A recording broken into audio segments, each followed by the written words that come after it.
자, 건강과 뉴트리라이트라는 주제로 오늘 제가 말씀을 드릴 예정인데요. 요새 대사증후군이란 말씀 많이 들어보셨죠? 예전엔 당뇨병, 심혈관 질환에 뭐 고혈압 이렇게만 얘기를 했는데 요새는 대사증후군이라는 이야기를 하고요.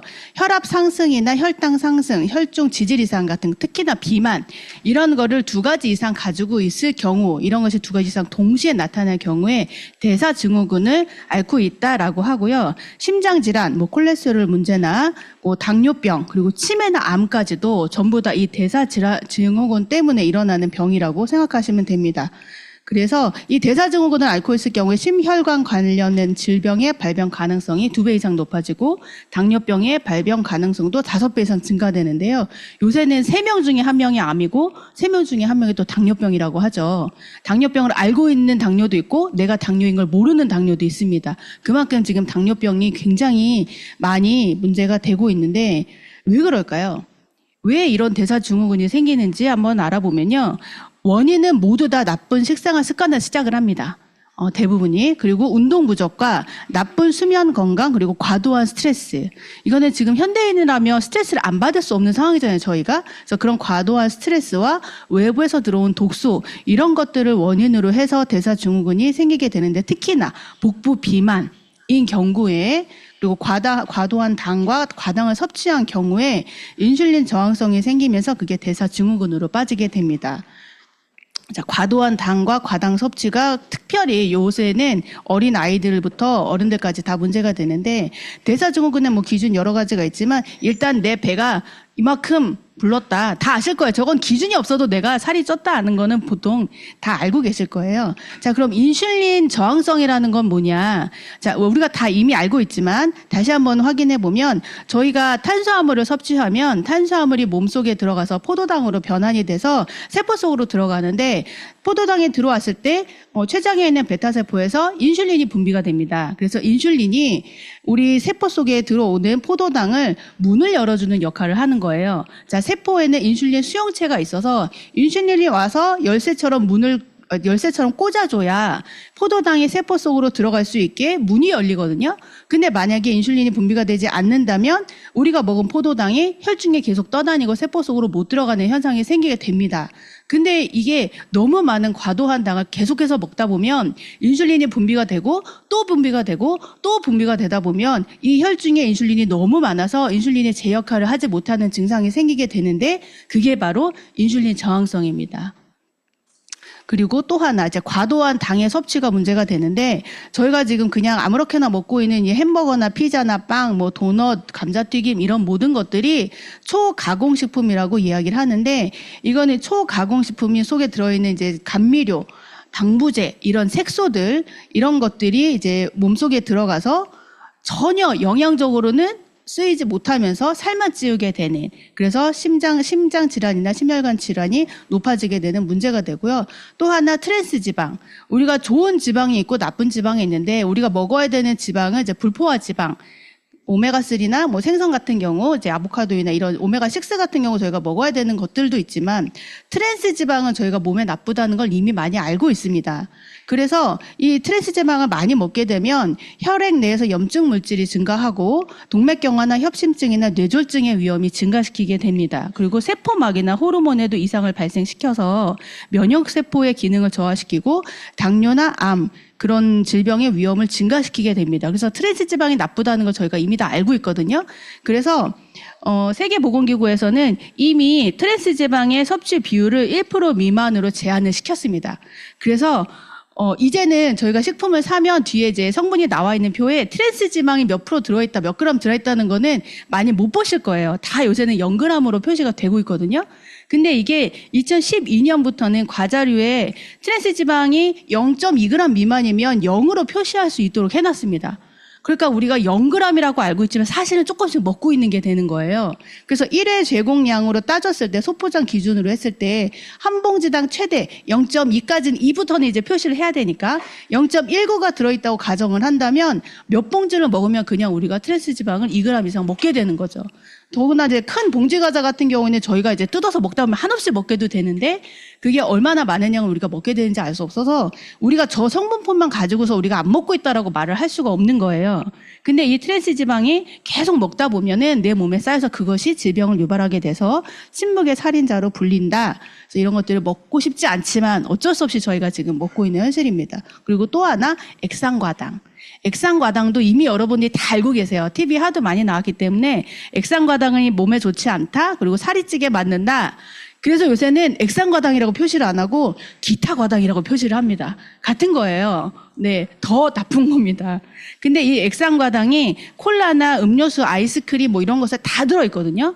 이게 옥수수 시럽을 통해서 만든 과도한 당이기 때문에 몸에 안 좋을 거라고 왜 옥수수로 만들었으니까 뭐가 안 좋겠나 하지만 이게 과도한 이 당이 몸에 들어가면 근육이나 원래는 이제 저희가 포도당을 먹으면 이 포도당이 이제 근육에서 대사가 되고 간에 저장이 돼야 되는데 이 과당은 그냥 다 가서 간에서 그냥 바로 대사가 돼버리고 이 간에서 지방으로 바뀌어버리는 거예요. 그래서 간에 지방이 축적되면서 지방간을 만들게 되는 거죠. 그래서 아이들이 콜라나 사이다를 먹는 거 저희가 다 안 먹게 하고 싶지만 또 그럴 수가 없는 현실이 조금 안타깝긴 합니다. 자, 그래서 과당의 해악을 피하기 위해서 가장 중요한 건 이제 음료 섭취를 줄이는 건데 최악의 습관이 매 끼마다 과당 음료를 물 대신 마시는 거. 왜 아이들이 먹는 오렌지 주스 같은 거 있잖아요. 그게 오렌지 주스, 오렌지가 들어있다고 생각하시면 안 돼요. 그건 그냥 오렌지 향을 낸 설탕물이라고 생각하시면 되거든요. 뭐 시중에 나와 있는 대부분의 그 과당 음료, 그런 과일 음료들이 다 그렇다고 생각을 하시면 되고요. 이런 과당 음료가 지방간이나 아까 말씀드린 것처럼 인슐린 저항성 그리고 당뇨, 고혈압 이 모든 것에 연관이 된다고 알려져 있고요. 액상과당 뭐 HFCS 또 이렇게도 표시를 하거든요. 액상과당이라고 표시를 안 하고 HFCS라고 표기하는데 저게 액상과당이라는 뜻이거든요. 그래서 과당이 55% 이상이다라는 표시고 거의 대부분 음료에 들어있다고 보시면 되고요. 그리고 최종 당화산물, 당과 단백질이 결합하는 현상으로 저게 당 독소라고도 얘기하는데 이 당을 고온 조리 음식을 섭취하게 되면 이제 많은 양을 이제 유입하게 되는 건데 뭐가 있을까요? 단백질을 고온으로 조리하는 거. 고기 구워 먹잖아요. 네, 다 그런 거라고 생각하시면 돼요. 그래서 최종 당화산물이 많은 음식을 보면 베이컨, 그쵸? 치킨 너겟, 소고기 바베큐, 치킨도 다 단백질을 이제 고온으로 조리하는 것들이 다 그렇다고 보시면 되고요. 근데 이걸 너무 많이 먹는 게 원인인 거거든요. 그래서 이게 너무 많이 섭취했을 때 이게 당화가 되면서 이 단백질 고유의 기능을 상실하고 이 전신의 당 독소로 변형이 돼서 질병을 유발하게 되는 겁니다. 저희가 왜 당뇨이신 분들 당뇨인지 아닌지 혈당 체크할 때 3개월에 한 번씩 당화혈색소라는 걸 체크를 하잖아요. 그 당화혈색소가 당과 적혈구의 포도당에 붙어 있는 걸 말하는 거거든요. 그러니까 당화됐다는 거거든요. 그러니까 오늘 하루, 뭐 내일 하루의 당의 문제가 아니라 이게 3개월 동안 꾸준히 내 적혈구가 당과 결합되어 있는 것이 어느 정도 수치인가를 보고 이분이 당뇨이다 아니다를 진단하는 지표로 사용이 되고 있습니다. 그래서 이런 최종 당화산물들이 뇌 기능 장애를 일으키게 되고요. 그리고 몸속에 남아있는 이 당인과 또 콜라겐 단백질을 흡착해서 여러 가지 문제를 일으키게 되죠. 그리고 또 중요한 건 이제 뇌에도 영향을 끼치게 되는데 이게 뇌막을 계속 얇아지게 만들고 뇌 기능에 장애를 만들어서 이 치매를 제3형 당뇨라고도 이야기를 한다고 합니다. 그러니까 당을 너무 많이 먹어서 그로 인해서 뇌 기능에 장애가 생겨서 치매가 오는 거를 얘기를 하는 거죠. 그래서 제3형 당뇨라고 이야기를 하고 이 당뇨로 인해서 베타 아밀로이드가 신경세포 사이에 쌓여서 치매가 발생하게 된다. 그래서 이 당이 얼마나 무섭다는 거를 좀 알고 계셨으면 좋겠는데 이 혈당을 높이는 의외의 원인이 있습니다. 저희가 그래 좋아 그래. 그럼 왜 햄버거 피자 안 먹고 음료수 안 먹고 그러면 우리가 과도한 이 당을 섭취를 안 할 수 있고 혈당을 안 높일 수 있는가라고 생각을 하는데 혈당을 높이는 의외의 원인이 아침 식사를 건너뛰는 것이 있습니다. 그러니까 아침에 식사를 안 하시면 혈당이 낮은 상태에서 왜 아침에 굶으면 배가 고프잖아요. 그러면 생각보다 되게 많은 양을 급속도로 드시게 되거든요. 그래서 갑자기 혈당이 확 치솟게 되는 현상이 생기게 되고요. 그래서 아침에 식사를 하실 때 안 하시는 분들은 이 혈당이 막 치솟는 혈당 스파이크 현상이 생기게 됩니다. 그래서 아침을 꼭 단백질이나 섬유소가 들어간 음식을 조금이라도 드셔주시는 게 내 혈당을 낮추는데 도움이 되고요. 그리고 스트레스는 이거는 어떻게 안 받을 수가 없는데 저희가 스트레스를 받으면 몸에서 코티졸이 분비가 되고 이 코티졸이 인슐린이 작용하는 거를 방해해서 혈당을 상승시키는 데 원인이 되는데 옛날에 우리가 스트레스를 받는 상황을 생각하면 호랑이를 만난 상황이라고 이야기를 합니다. 우리가 호랑이를 만나면 내 몸이 빨리 도망가야 되기 때문에 혈중으로 이제 당을 확 쏟아내서 이 당을 막 돌리고 에너지를 그래야지 내가 도망을 가니까 내 몸에 에너지를 확 쓰기 위해서 그렇게 만드는데 지금 우리가 스트레스를 받는 상황은 사실 그 정도 상황이 아니잖아요. 내가 스트레스를 받고 있지만 내가 뛰어서 도망가지 않는단 말이에요. 자리에 그냥 앉아서 머리만 쥐어뜯고 있는 상황이잖아요. 그럼 내 몸에서 지금 분비된 이 혈당들이 어떻게 처리가 되지 못하고 계속 내 혈중에 남아있는 상태가 되니까 계속 스트레스를 받는 상황이면 혈당이 올라간 상황이 되는 거죠. 그리고 야간에 조명. 우리가 수면을 할 때 멜라토닌이라는 호르몬이 나와서 이제 수면을 하게 되는데 이 야간에 불을 켜놓고 주무시거나 아니면 TV를 켜놓고 누워 계시는 경우에는 이 조명 때문에 멜라토닌이 안 나오게 되고 그러면 이제 수면의 질이 저하가 되면서 또다시 스트레스 호르몬 코티졸이 분비가 증가되고 또다시 인슐린 기응이 정화되면서 또다시 당이 높아지는 상황이 생기는 거예요. 그래서 왜 잠만 잘 자도 건강하다, 잠만 잘 자도 살이 빠진다라고 얘기하죠. 그리고 우리가 밤에 잠을 안 자면 살이 찌고 다이어트 하시는 분들은 당연히 밤에 잠을 일찍 주무셔야 된다. 그래서 밤에 또 특히나 요새는 왜 휴대폰을 잠자기 전까지 보고 계시잖아요. 이 휴대폰을 계속 보고 있으면 이것도 나의 수면을 방해하기 때문에 적어도 한두 시간 전에는 핸드폰을 놔두시고 내가 잠잘 준비를 하고 수면에 들어가는 게 내 몸 건강을 위해서 굉장히 중요하다고 할 수 있습니다. 그러니까 수면이 부족하면 이 교감신경계가 흥분한 그 상태가 계속 지속이 되기 때문에 또다시 인슐린 저항성을 증가시켜서 계속적으로 혈당을 높이는 원인이 됩니다. 그러니까 우리가 먹는 것도 중요하지만 이런 건강한 생활 습관 이런 것들도 혈당을 관리하는 데 도움이 된다고 하고 그리고 아침을 거르시지 말고 아침에 단백질이 풍부한 식사를 하시면 이 혈당을 낮추는 데 도움이 되거든요. 단백질이 풍부한 식사를 했을 때 저 표를 보시면 식후 혈당이 단백질이 포함된 식사를 했을 때 천천히 오르는 것을 보실 수가 있습니다. 그래서 음식을 먹었을 때 배가 불렀다는 신호를 뇌로 보내서 포만감을 높이고 체중 감량을 촉진하는 역할을 합니다. 단백질이 가득한 음식을 드셨을 때요. 그리고 아침 단백질 식단이 소화 속도를 느리게 해서 혈당이 급격히 올라가는 걸 막아줄 수 있습니다. 그래서 지금 보시면 하루의 혈당 수치거든요. 자, 맨 왼쪽에 보시면 단백질이 들어간 식사를 했을 때와 하지 않았을 때, 했을 때는 지금 위에 있는 도표인데 혈당 스파이크가 이제 팍팍 튀어 올라가는 거거든요.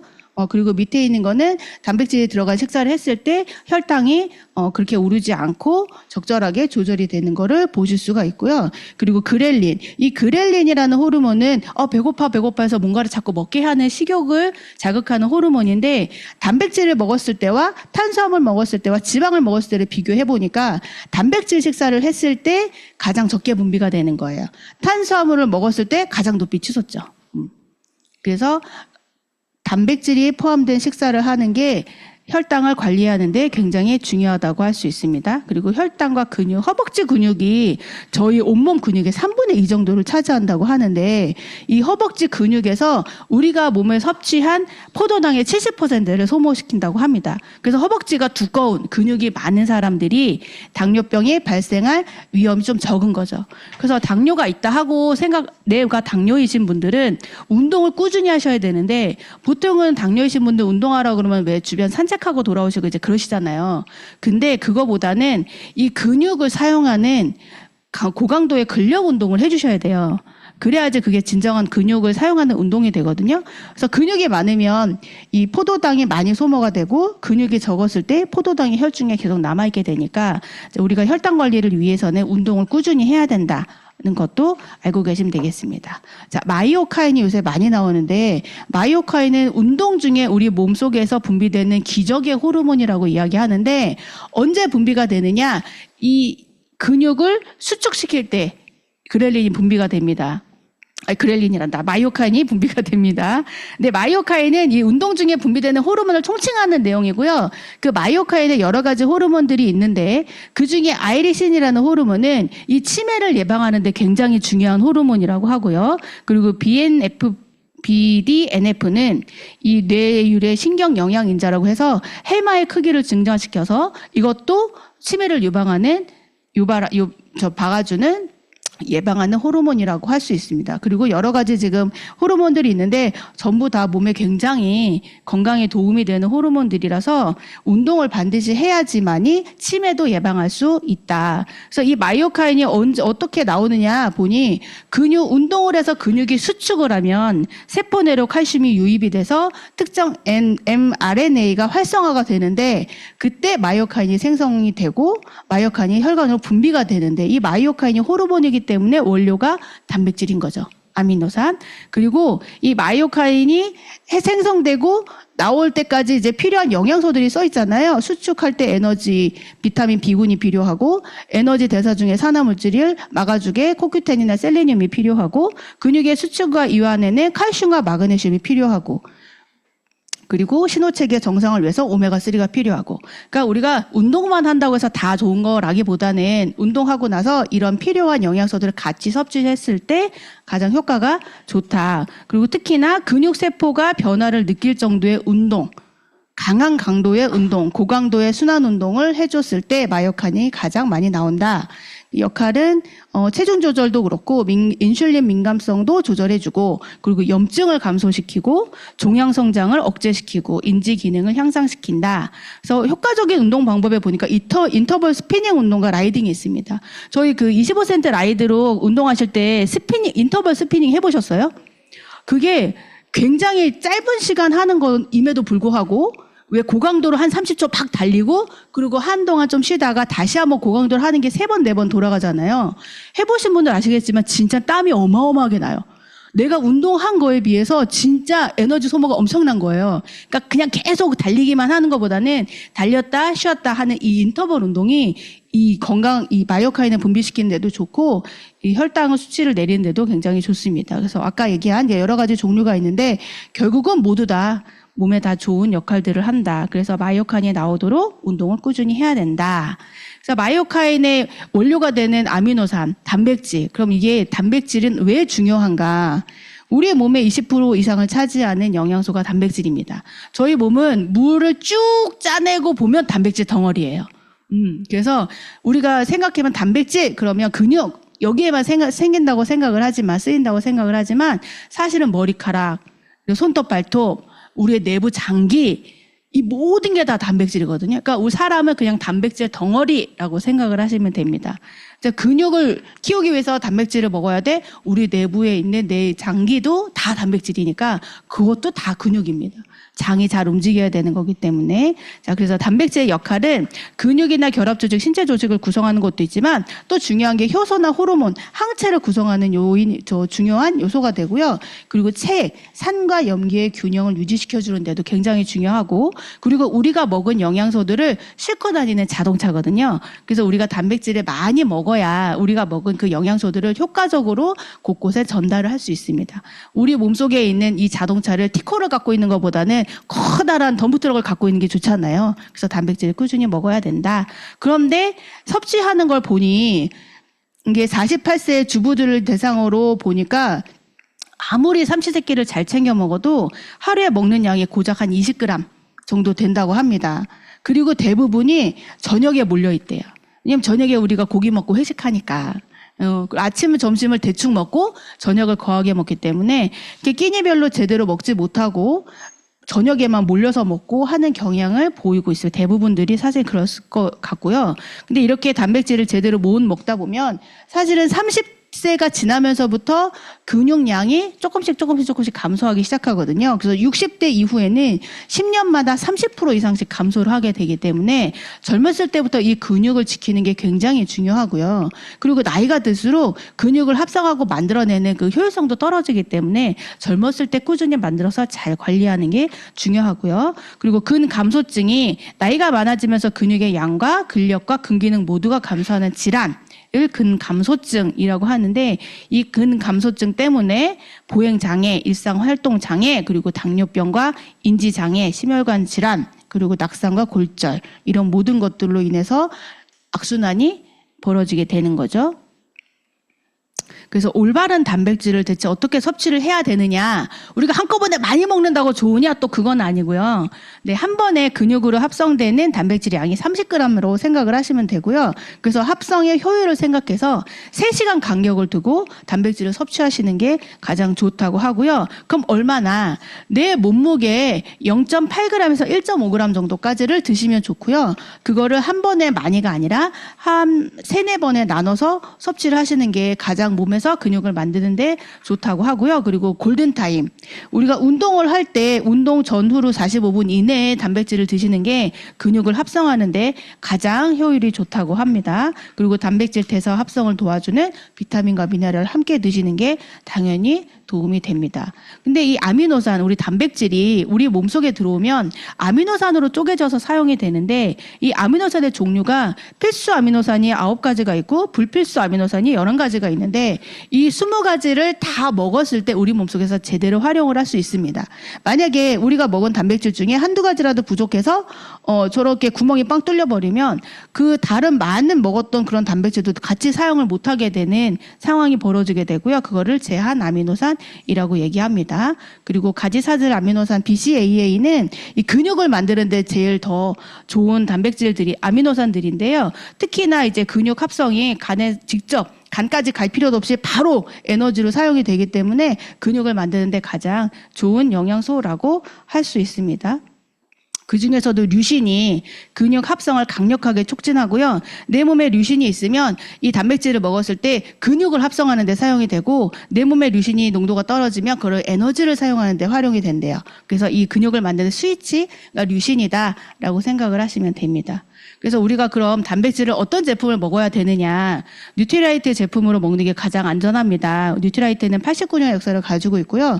북미에서 최초로 종합 비타민을 개발한 회사이기도 하고 그리고 자체 유기농장에서 이 모든 비타민과 영양제들을 직접 재배하고 만들고 있기 때문에 어느 제품보다도 안전하다라고 말씀드릴 수가 있고요. 그리고 국가별로는 명문대학교와 파트너십을 열어서 한국은 연세대, 그리고 미국은 스탠포드대, 중국은 북경대와 같이 그 나라의 체질에 맞게 연구를 해서 그 나라 사람들에 맞는 영양제를 만들고 있습니다. 특히나 이건 철저한 재생농업으로 건강한 제품을 생산한다. 그래서 ESG 경영 대상을 2020년도에 받았었고요. 미국과 멕시코, 브라질에 있는 총 750만 평 규모의 생태 농장에서 만들어내는 비타민과 영양 건강식품입니다. 근데 건강한 토양을 만들고 생물 다양성을 증가시키고 무당벌레나 잠자리 유충이나 매나 올빼미 같은 걸 활용해서 원재료 작물을 지키고 양떼와 지렁이로 밭을 관리한다. 이렇게 철저하게 농약을 뿌리지 않고 토양을 관리하고 수질을 관리해서 우리가 먹는 이 제품들이 정말 안전하고 영양소가 가득한 상태로 저희가 먹을 수 있게 만들어지는 제품들입니다. 그래서 원재료부터 완제품까지 생산 이력 추정이 가능하고요. 그리고 전 과정을 약 500회 이상 월마다 품질 테스트를 진행하기 때문에 너무나도 안전하고 좋은 제품이라고 할 수 있고요. 뉴트리라이트 제품 중에는 단백질 제품이 파이토프로틴 제품이 있는데 이 제품은 대두와 밀과 완두를 사용한 순식물성 단백질입니다. 보통 우리가 시중에 있는 단백질들은 동물성 단백질인 경우들이 많거든요. 무슨 사냥류 뭐 이런 것들 다 동물의 젖이잖아요. 그래서 그거는 동물성 단백질이라고 하는데 한국 사람들은 특히 이 우유를 소화시키는 그 효소가 많이 없어서 유당불내증 뭐 이런 것들 갖고 있는 분들 많거든요. 그래서 다른 단백질도 먹고 좀 가스가 차거나 배가 불편하다라고 하는 분들 우유를 잘 소화시키지 못한다라고 생각하시면 되고요. 이 제품은 대두와 밀과 완두를 사용한 순식물성 단백질이기 때문에 소화 흡수되는데 무리가 없고 한 스쿱에 약 20g의 단백질을 양질로 제공하고요. 그리고 또 하나 얼마 전에 새로 출시된 하이드라 액티브 제품은 피부에 좋은 히알루론산이 120g 미리그램이나 함유되어 있기 때문에 이 제품은 프로틴보다도 조금 더 부드럽고 가루가 곱고 더 맛있어요. 맛이 더 있어요. 그리고 피부를 같이 좋게 만들어줄 수 있기 때문에 이 제품도 굉장히 좋은 제품이고 아까 얘기했던 그 BCAA가 이 근육을 만드는 데 되게 도움을 주는데 BCAA가 5대 그 류신과 필요한 그 BCAA에 필요한 그 영양소들이 들어있는 아미노 제품이 있습니다. 그래서 저희가 운동할 때 이거를 물에다 타서 드시거나 아니면 단백질 드실 때 이거를 한 스쿱 조금씩 넣어서 드셔도 단 맛으로 드실 수 있고요. 그리고 운동을 할 때 근육을 만드는 데 조금 더 도움을 주는 제품들이 있습니다. 그리고 비타민 B군도 운동할 때 많이 필요하고, 그리고 마그네슘, 비타민 D 이런 것들도, 칼슘 이런 것들도 다 우리가 근육을 만들기 위해서는 모두 다 필요한 제품인데, 아메이 제품 뉴트리라이트의 칼맥디 제품은 특히나 칼슘과 마그네슘을 2대1로 가장 이상적인 비율로 만들어진 제품이고, 가장 소화 흡수가 그 몸에서 흡수가 잘 된다는 석회 해조류, 식물성 해조로 만들어진 칼슘이라 먹었을 때 위에 부담도 없고 가스가 생기는 것도 없고, 최대한으로 몸속에서 흡수하고 사용할 수 있는 체내 흡수율이 가장 높은 그런 제품이라고 할 수 있고요. 그리고 또 다른 이런 여러 가지 제품들이 뉴트리라이트에 다 나와 있는 제품들인데, 저희가 운동을 하거나 건강을 생각했을 때 기본적으로 이런 제품들 같이 드시면 확실히 도움이 많이 될 거고, 더블엑스는 아메이 뉴트리라이트의 이제 되게 대표적인 제품인데요. 종합 비타민이면서 삼성 성업병원에서 암 환자를 대상으로 항암 중인 암 환자와 그리고 복용 중인 이 WS 복용한 사람과 복용하지 않은 환자들을 놓고 비교해 봤을 때 복용한 사람들의 항암 효과가 3배 이상 높은 차이가 났다. 이 논문으로 다 나와 있고, 그래서 이 DNA의 손상을 복구시킬 수 있다고 다 인증을 받아놓은 거고요. 그리고 WX 지금 위에 그 까만 저 보시면 대조군과 WX를 드신 분을 비교해 봤을 때 이 DNA 꼬리가 선명해지는 것을 보면 이 DNA 손상을 막은 것을 확인할 수 있다. 그리고 요 밑에 있는 거는 이제 셀레늄이라는 이제 제품, 다른 타사 제품과 이제 비교된 데이터. 이거는 저희 나라 외국에서 나온 데이터긴 한데 우리나라에서는 이런 거 비교하지 못하게 돼 있으니까. 근데 이제 내용 그 들어있는 성분을 보면 WX는 이제 식물 영양소가 저렇게 들어있는 걸 알 수 있고, 타사 제품은 되게 미비하게 들어있다. 그래서 이게 가격이 조금 비싸다 하더라도 정말 몸에 좋은 제품을 드시는 것이 건강을 위해서는 좋겠다라는 거고요. 저희가 지금 굿모닝 프로모션을 하고 있죠. 캠페인을 하고 있잖아요. 아침에 일어나서 물 한 잔과 단백질과 프로바이오틱스, 유산균을 하나 먹어서 건강을 이장 시작을 하자. 밤 사이에 분해된 근육 단백질을 충전하고, 그리고 내 장이 잠자고 있는 걸 깨워서 면역력을 올리고 건강을 지키자라는 굿모닝 캠페인을 우리가 지금 하고 있는데, 지금 다들 하고 계시죠? 다들 오전에 다들 하고 계시죠? 네. 그리고 특히 이 마이크로바이옴은 넘어가겠습니다. 그래서 저희 제품이 프로틴이 이렇게 많이 나와 있거든요. 그래서 베리 제품도 있고 녹차 제품도 있고 여러 가지 단백질 제품이 있고 유산균이 또 여러 종류가 있는데, 저희가 단백질, 일반적인 프로틴을 먹었을 때 기준이 그 초록색깔 스쿱으로 그 안쪽에 표시선이 있거든요. 이 표시선으로 한 스쿱을 먹었을 때 10g을 먹을 수 있는 거예요. 일반적인 뉴트리 파이토 프로틴은. 근데 이 하이드라 액티브나 베리나 녹차맛 같은 경우에는 안쪽 표시선이 아니라 그 위에까지 꽉 채워서 먹었을 때 9g을 섭취할 수 있는 거거든요. 그러니까 그람 수가 다 달라요. 이 제품에 따라서. 그래서 내가 만약에 단백질을 하루에 50g을 먹어야 된다 하면 저걸로 놓고서 내가 파이토 프로틴을 먹으면 이제 몇 숟갈을 먹어야 되는지 스스로 이제 계산을 하실 수가 있는 거죠. 자, 그리고 그 프로틴 이외에도 여러 가지 단백질들이 많이 나와 있는데, 단백질이 너무나 중요한데 가루로 먹는 게 힘들다 하시는 분들은 쉐이크나 아니면 뭐 이제 음료 같은, 아니면 이제 프로틴 그래놀라 같은 걸로도 단백질을 충분히 섭취할 수가 있습니다. 그러니까 내가 하루에 먹어야 되는 단백질을 계산하셔서 거기에 맞춰서 단백질을 드시고 건강을 챙기는 거를 시작하도록 했으면 좋겠습니다. 제 강의 이상 마칩니다. 감사합니다.